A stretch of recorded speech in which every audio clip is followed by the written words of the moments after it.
Hi, my name is Eric Peterson, and I'm a senior studying Energy and Sustainability Policy through World Campus at Penn State University. So, first, what is World Campus? World Campus is the second largest campus in the Pennsylvania State University system, with nearly 18,000 students. It offers students a chance to study and pursue a degree that they may not be able to do so in the traditional way. For example, I live in North Carolina and work full-time at Duke University.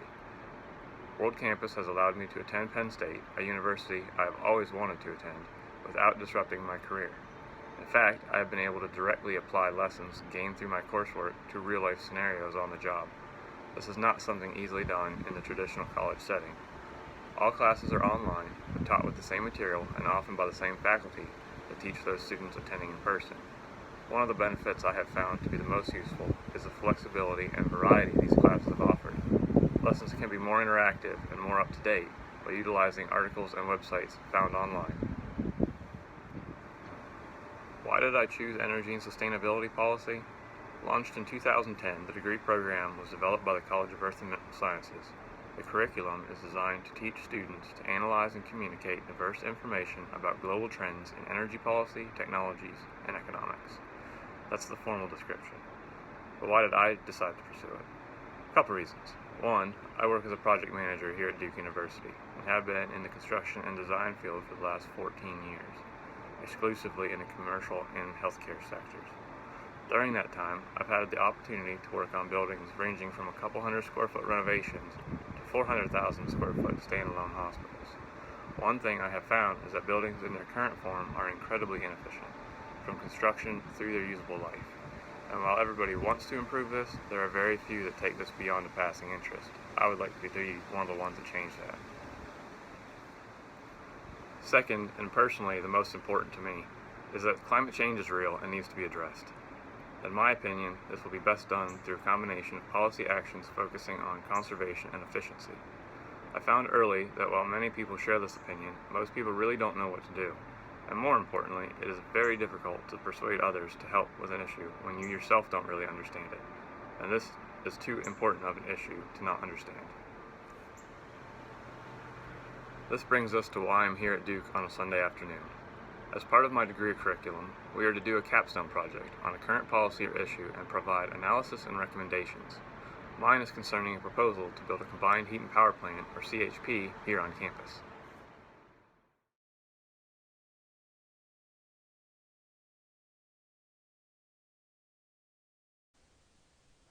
On May 9, 2016, Duke University announced it would seek to pursue a partnership with Duke Energy Carolinas to build a 21 megawatt natural gas-fired combined heat and power plant on their campus in Durham, North Carolina. The plant, with an operational life expectancy of 35 years, is estimated to cost $55 million, with Duke University contributing between $5 and $7 million, and Duke Energy contributing the rest. On October 17, 2016, Duke Energy filed for a Certificate of Public Convenience and Necessity with the North Carolina Utilities Commission for regulatory approval of this proposed plan. The university, at the request of the Board of Trustees, formed a subcommittee consisting of faculty, staff, students, and members of the Campus Sustainability Committee, which would be tasked with evaluating the merits of the proposal.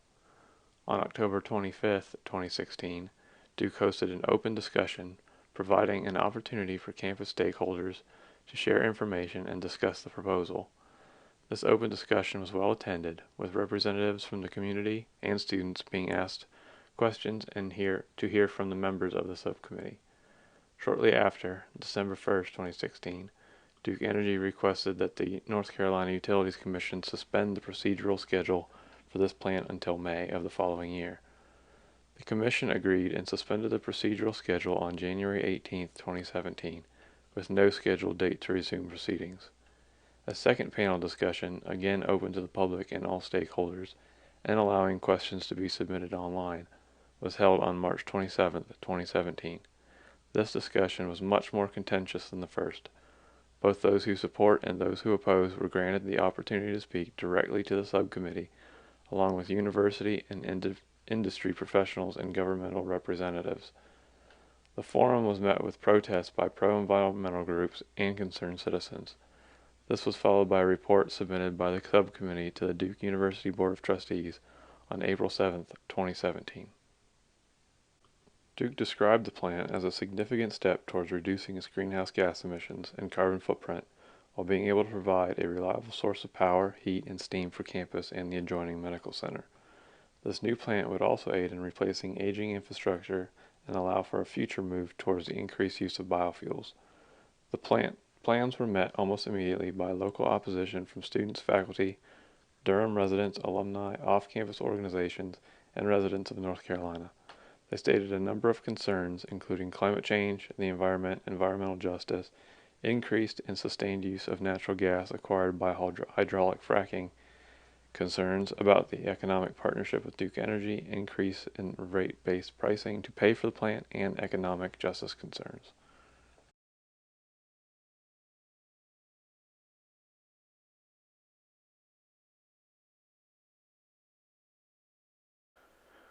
There are a number of stakeholders within the Duke University system, both for and against the proposal. First, the University Health System, located in Durham, North Carolina. Duke University Health System has approximately 16,600 full-time employees. The academic Duke University Medical Center has about 9,900 employees.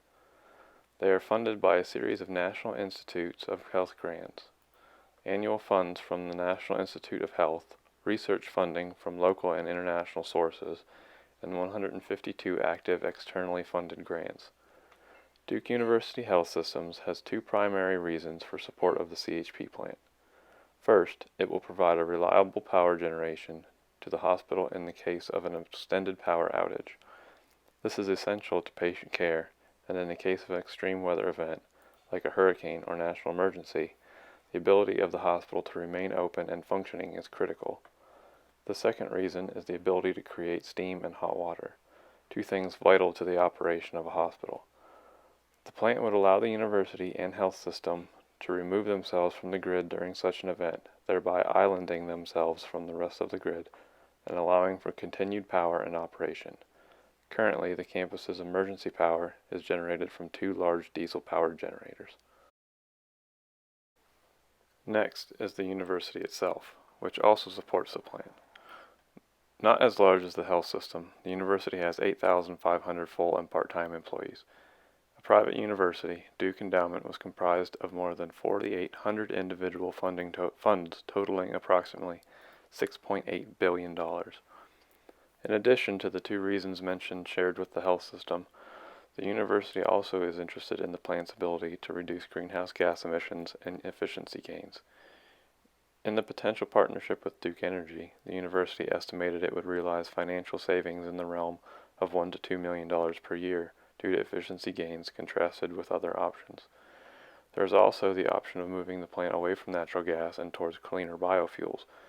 Duke researchers have also been working on the experimental Lloyd Ray Farms biogas project as well as working on biogas policy in North Carolina.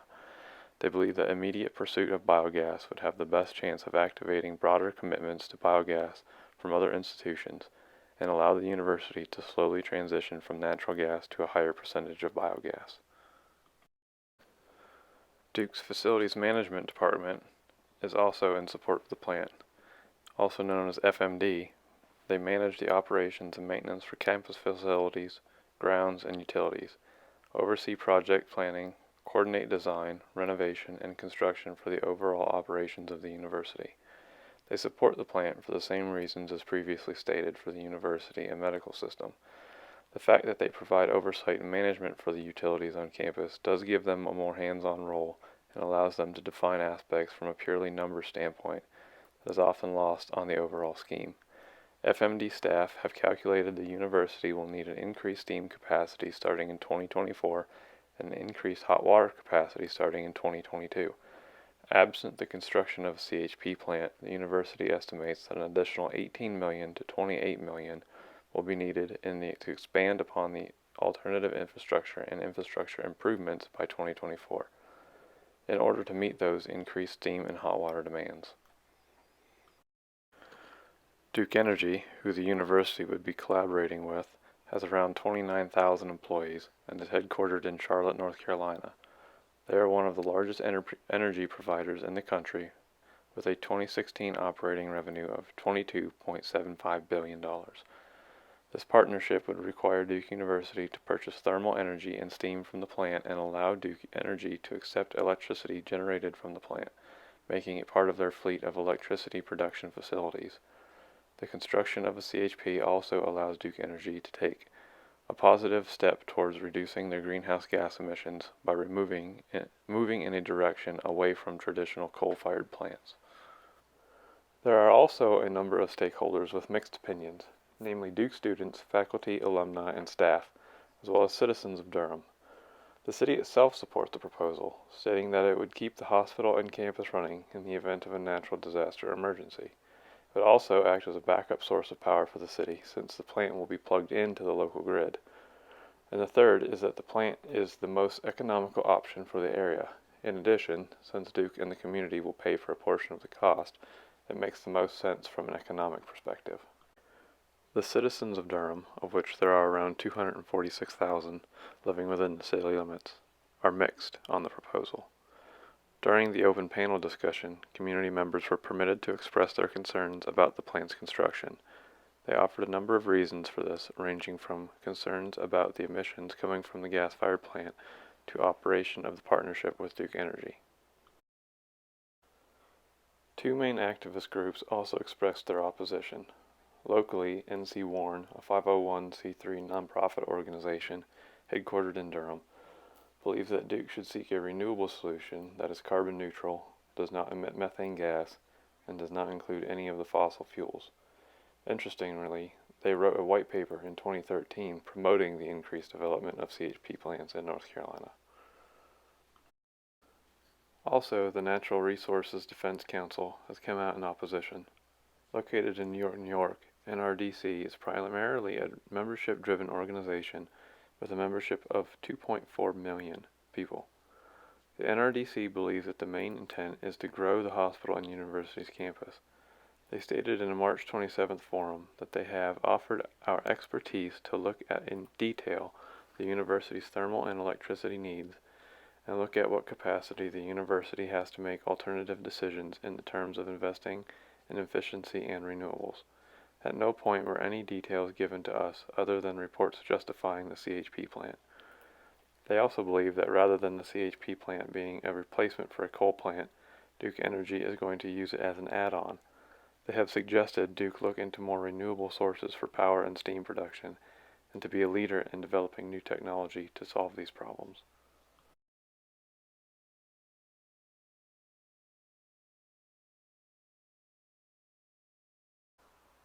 So let's talk about what makes a combined heat and power plant different from a standard traditional plant.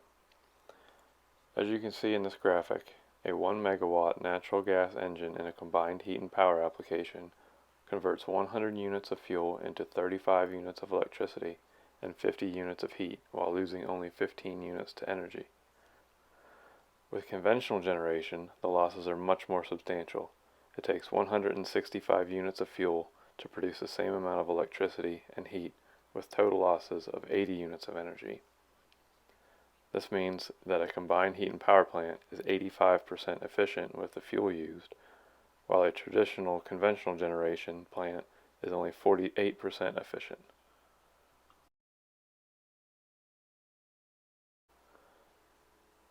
So a combined heat and power technology allows for the simultaneous production of electricity and heating or cooling by an integrated system using one fuel, natural gas in the case of Duke's, with a possibility of biofuels. CHP plant allows a large amount of otherwise wasted heat, such as from a facility's boilers or electricity generator, to be captured and put to use at the facility. Many facilities already have existing waste heat streams and add electric generating equipment to their existing components when adopting CHP technology. There are two types of combined heat and power plant. For Duke's application, they're going to use the system that you see in the diagram. Fuel is input into a gas turbine or reciprocating engine and generates electricity by burning natural gas or biogas. A heat recovery unit captures exhaust heat that would otherwise be wasted and converts it into useful thermal energy, usually in the form of steam or hot water. This type of system is best suited for industrial or commercial facilities requiring ample amounts of electricity and heat, including smaller facilities such as hospitals and hotels. On a national scale, the Department of Energy and the Environmental Protection Agency have both advocated for greater combined heat and power implementation. The support and research by these entities contributed to President Obama's executive order in August 2012, calling for an additional 40 gigawatts of CHP capacity nationwide by 2020. Potential for CHP across the country is so great that the DOE finds even a goal of this scale to be attainable. The DOE has also studied the potential for CHP on a state-by-state basis and believes that with agreeable policies put in place, it is practical to expect North Carolina can install an additional 2,600 megawatts by 2025. Research by the American Council for an Energy-Efficient Economy indicates that the unused technical potential for CHP systems 1 megawatt or larger in North Carolina is around 6,200 megawatts. This is the equivalent of around 10 major power plants.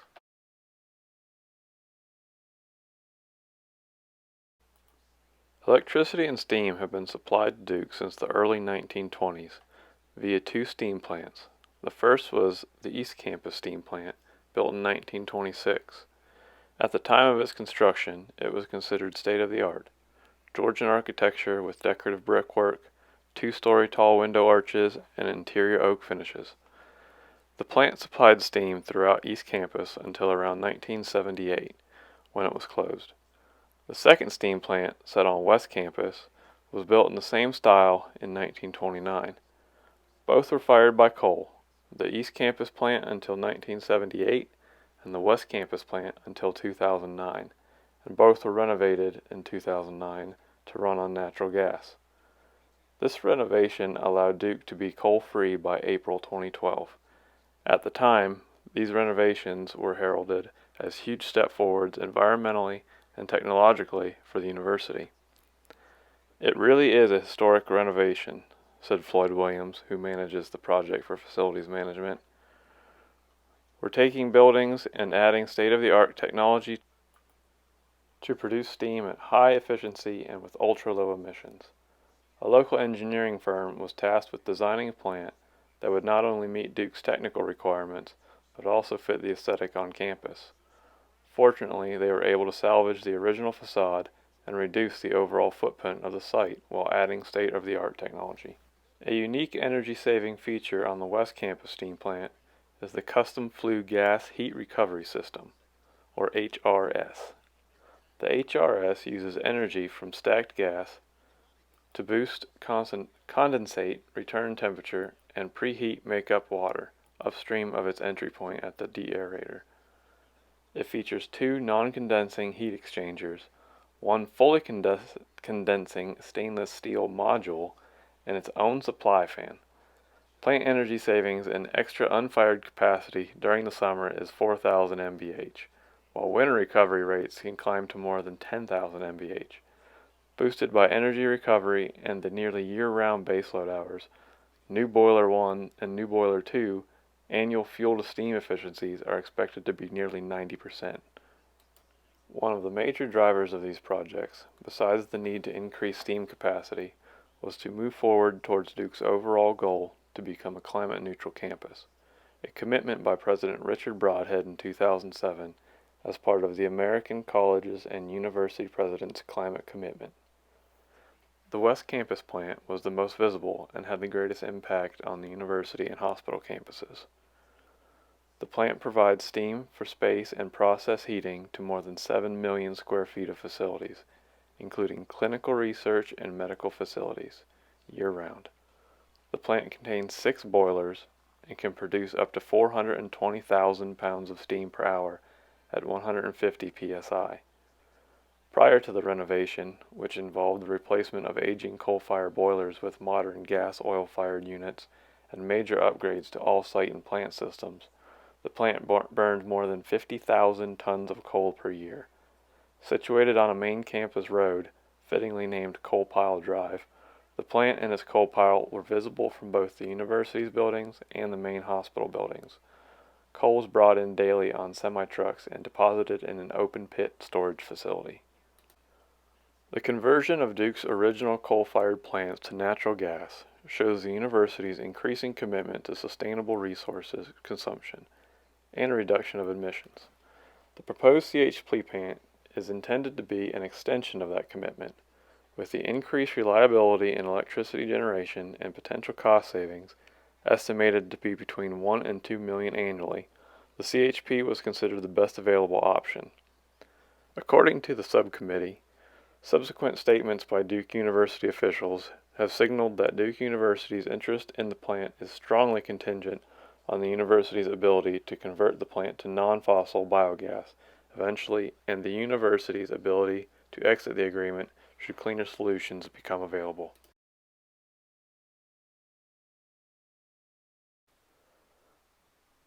So why a CHP plant? There are a number of factors that went into the decision to pursue CHP as a solution to Duke's expanding energy and steam needs. According to Duke administration, 3 primary reasons drove the decision above others. First, the university was attracted to the ability of such a plant to provide needed services to the campus. As previously mentioned, the CHP would allow Duke to island itself in the event of a major power outage or emergency. An event such as this will likely occur at some point in the future. This would allow the hospital and the university to function in the case of such an event and maintain vital services for the community. Second, the university was motivated by the cost savings it could achieve for those needed services, estimating that it would realize financial savings of around $1 to $2 million per year from efficiency gains of a CHP plant versus the other options. Calculations suggest that the university and hospital will need to increase steam capacity by 2024 and hot water by 2022. Absent the construction of the CHP plant, the university estimates that an additional $18 million to $28 million will be needed to expand on alternative infrastructure and infrastructure improvements by 2024 in order to meet those increased steam and hot water demands. Third, the university was motivated by CHP technology because of the technology's ability to reduce its overall greenhouse gas emissions. The university released a fact sheet in October 2016 titled Proposed Combined Heat and Power Plant. In it, they claimed it would reduce campus greenhouse gas emissions by 47,000 equivalent CO2 emissions per year. This would result in a decrease of the university's emissions measured under the Climate Action Plan by around 18%.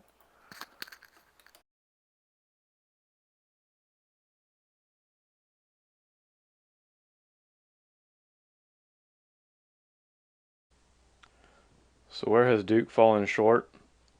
For stakeholders' opposition to the CHP proposal, remarks have been swift and pointed since the plan was made known in 2016.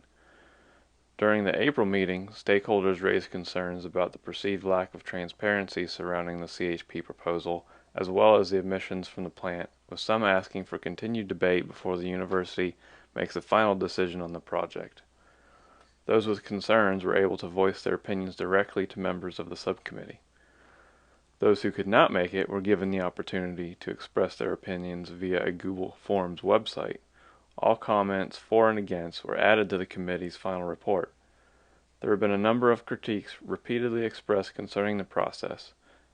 These were listed out in the subcommittee's final report and are: First, there are concerns about the lack of transparency during the university's decision-making progress. There are also concerns about the partnership with Duke Energy, which has been characterized as a major polluter and a barrier to renewable energy. Next, equity concerns about the principle of community ratepayers financing the construction of the plant. There are also concerns about the length of the contract and the university's foreclosing other options due to a long-term commitment to this plant. There are also concerns about the public health impacts of emissions from the plant, concerns about the feasibility of biogas and the university's commitment to following through on its biogas commitments, calls for Duke University's leadership on climate and environmental issues, and appeals to the Duke University legacy of environmental scholarship, calls for Duke University to increase investments in renewable energy, and calls for Duke University to more thoroughly consider alternative options of meeting campus needs. While not all of these concerns can be addressed by a change in policy regarding how Duke handles this in future proposals, there are a number of similarities and changes they can do in order to make stakeholders feel more involved in the decision.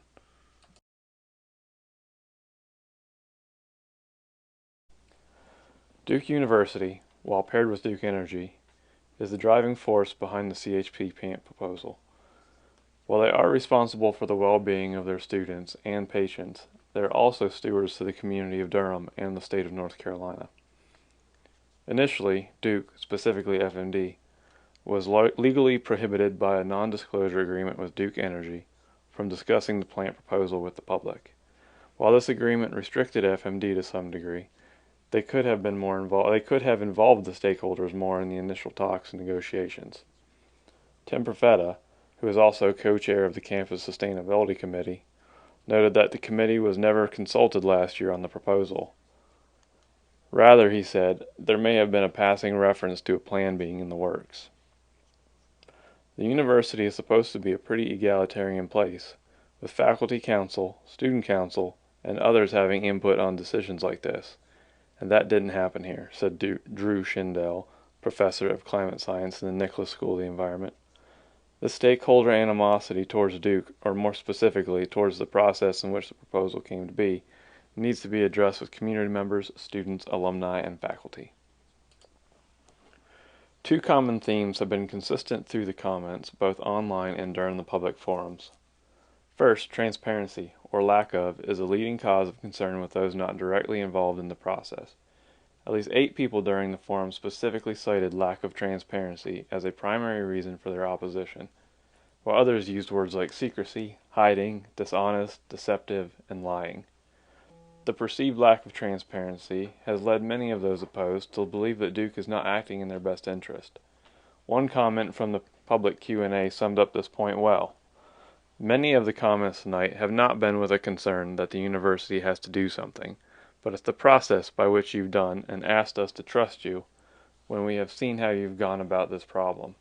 That's what's so wrong. While transparency and the perceived lack of it are difficult to correct, Duke has taken the first steps by allowing stakeholders an opportunity to express themselves.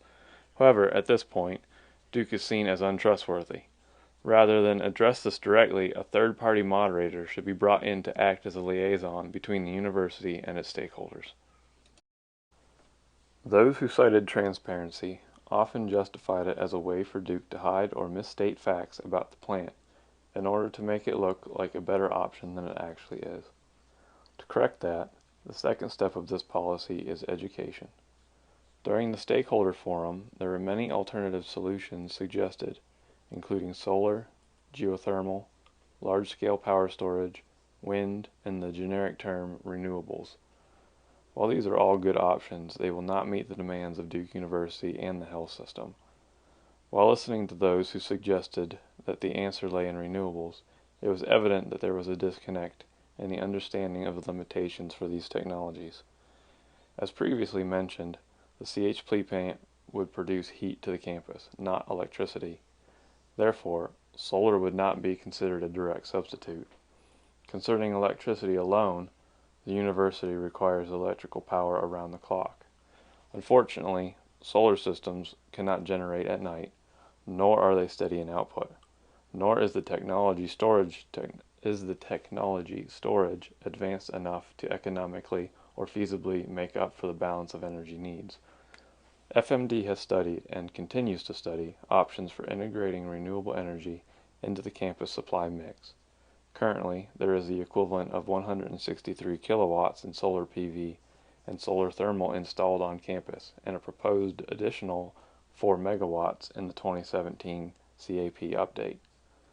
The reality is that even if Duke deployed this 4 megawatts of solar PV across several building rooftops, it would only result in a carbon footprint reduction of about 1%.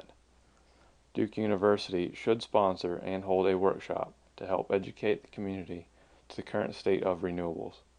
This would provide faculty, staff, and students an opportunity to talk and work directly with the community. It would also allow a connection between the university and those who feel they are being left out of the decision-making process.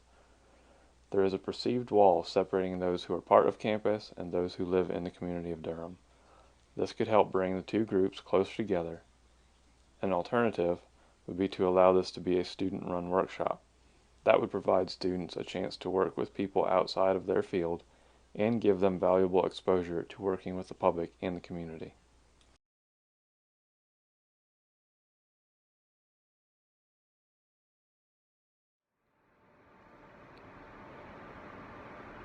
In the case of the proposed CHP at Duke, environmental impact is only one of the many variables that must be taken into consideration. In the case of the proposed CHP at Duke, environmental impact is only one of the many variables that must be taken into consideration. Long and short-term economics, politics, increased demand, and the current limitations of available technology play as important a role in the decision. Solar has been touted as the solution to Duke's and many other energy and emissions problems. However, the technology and efficiency for certain applications is not currently adequate. The university did seriously consider a solar PV as a solution. First, they calculated the impact covering their existing 300,000 square foot flat rooftop with solar installations, and how that would have an impact on their current emissions. They determined that it would have a 1% decrease on current emissions. Likely, this number would be even lower, as existing structures may not be capable of supporting the required infrastructure, or not have favorable orientation or design to take advantage of such system. A second option would be to build a large solar farm. It was determined that they would have two possible options for this. One, a 350 kilowatt farm covering about 4 acres, and or a 2.5 megawatt farm covering 13 acres, both self-financed development with PV solar power sold back to the utility. To do this, Duke would have to develop a large portion of its land in Duke Forest.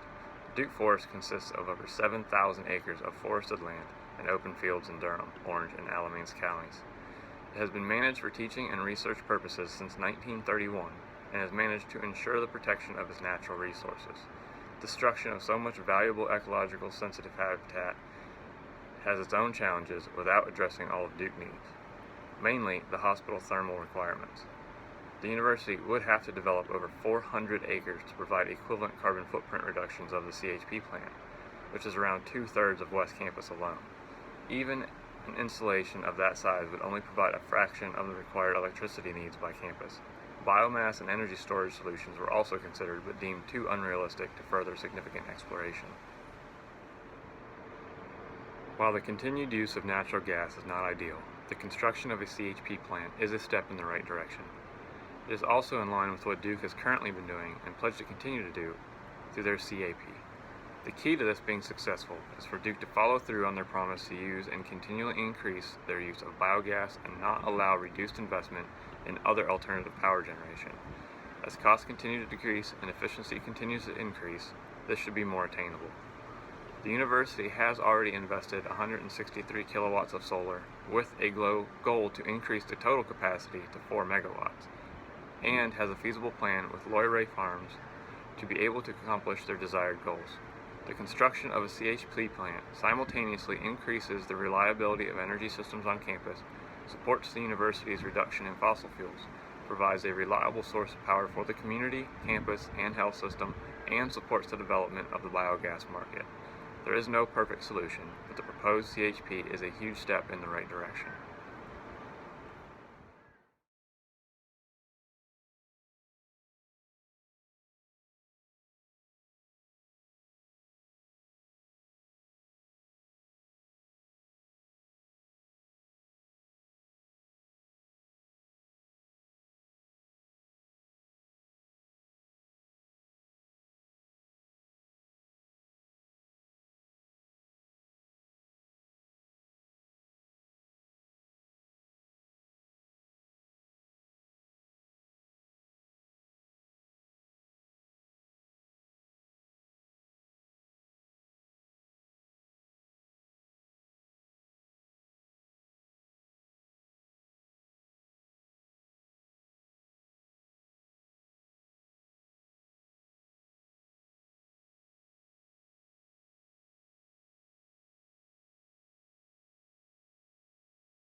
bells are nice, but they make it kind of difficult to do this. Second verse.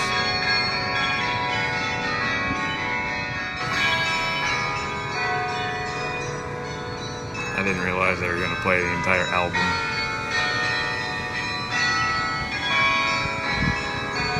Okay, I think the music's finally over.